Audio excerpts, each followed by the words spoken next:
এখন আমরা আছি পঞ্চগড় জেলার তেঁতুলিয়া উপজেলার রণচণ্ডী যে এলাকাটার নাম, এখানে একটা চা বাগানের ভিতরে এসেছি। জমিরুদ্দিন সাথে আছে, সুরক্ষিত আছে, আমাদের মাসুদ ছবির আছে। এরপর যে আমাদের এই যে চুলদারি মোচ রাখার এই দলটাই তরিকাটার মেন পরিচয়টা হচ্ছে, অন্য তরিকার সাথে এই তরিকার পার্থক্য হচ্ছে আমরা আদম কবে আল্লাহকে সেজদা করি, আর ইসলামের এক দল আছে আদম কবে সেজদা করাটাকে অবৈধ মনে করে। তারা এরকম তো। তো আমরা আদম কবাই সেজদাটা পেলাম কোথার থেকে? এত পবিত্র কোরআন থেকেই পাচ্ছি। কোরআনের ভিতরে সূরা বাকারা 34 নম্বর আয়াত, সূরা আরাফের 11 নম্বর আয়াত, সূরা কাফের এরকম ভাবে সূরা হিজরে 29 নম্বর আয়াত, সূরা কাফের 50 নম্বর আয়াত, সূরা সাদে 72 নম্বর আয়াত, এরকম সমস্ত আয়াতে, সূরা বনী ইসরাঈলের 60 নম্বর আয়াত, এইভাবে বলা হয়েছে ওয়াসজুদুল আদমের নিমিত্তে সেজদা করো। ইবলিস আদম কবে সেজদা না করে কাফের হয়ে গেল, সূরা বাকারা 34 নম্বর আয়াত। তো অনেকে এই সমস্ত আয়াতগুলো উপস্থাপন করলে মৌলানা মুফতি সাহেবরা বলে এগুলাতে ফেরেশতাদের জন্য ছিল, এদের ফেরেশতাদের নাম উল্লেখ আসছে। তাহলে ফেরেশতাদের নাম উল্লেখ আসছে, তাহলে এটা শুধু ফেরেশতাদের জন্য যদি হইতো তাহলে ইবলিস তো ফেরেশতা না, ইবলিস তো জিন জাতি।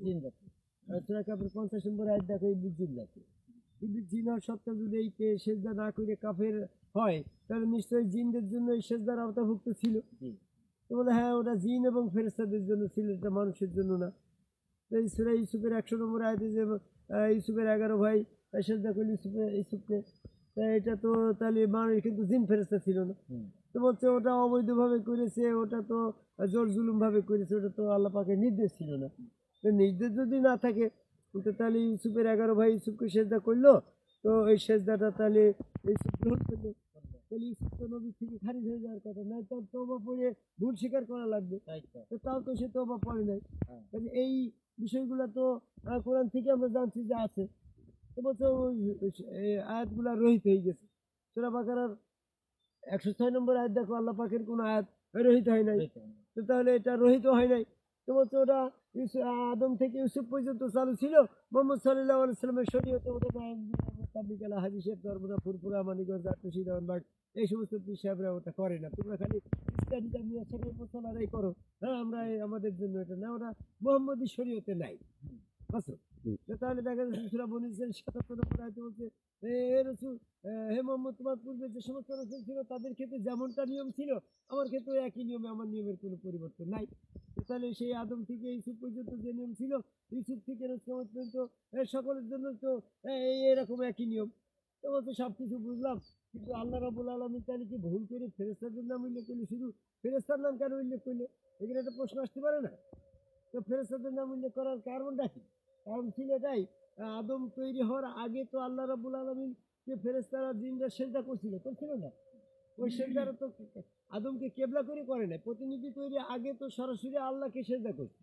কারণ প্রতিনিধি তৈরি হওয়ার পরে ওরা যদি ওদের নাম উল্লেখ না করে যদি সেজদার আওতায় না আসে, তাহলে ওরা তো সে আগের নিয়মে সরাসরি আল্লাহকে সেজদার নিয়মটা চালু থেকে যায়। এই জন্য ওদের ওই সরাসরি সেজদার বিষয়টাকে বন্ধ করে দিয়ে, ক্লোজ করে দিয়ে, ওদের জন্য এই আদম সেজদা প্রযোজ্য বিধায় ওদের নাম উল্লেখ করা হয়েছে।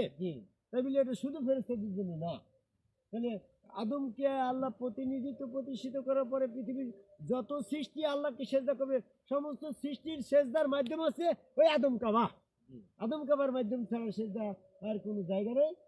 এই জন্য আল্লাহ রাব্বুল আলামিন বলছে যে সেজদার ব্যাপারে তোমরা ইবলিসের অনুসরণ করো না, ওয়াসজুদু ওয়াকতারিবু। ওই ইবলিসের বিপরীত সেজদা যেটা আদম সেজদা, আদম কবে আল্লাহকে সেজদাটাই হচ্ছে সিরাতুল মুস্তাকিম।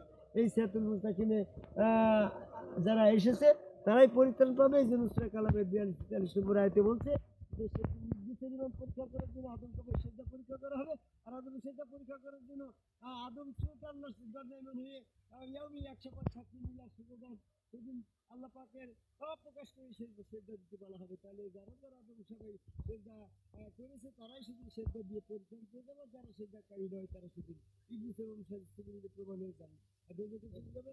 তাই পৃথিবীর সকল মানুষের সেজদা লাগলে তেঁতুলিয়ার এই চা বাগানের প্রান্তে দাঁড়িয়ে পৃথিবীর সকল মানুষকে আদম কবর সেজদা সকলের জন্য সার্বজনীন এই আহ্বান করে আদম কবর সেজদার পথে আসার আহ্বান করে ওর কথা শেষ করে জয়।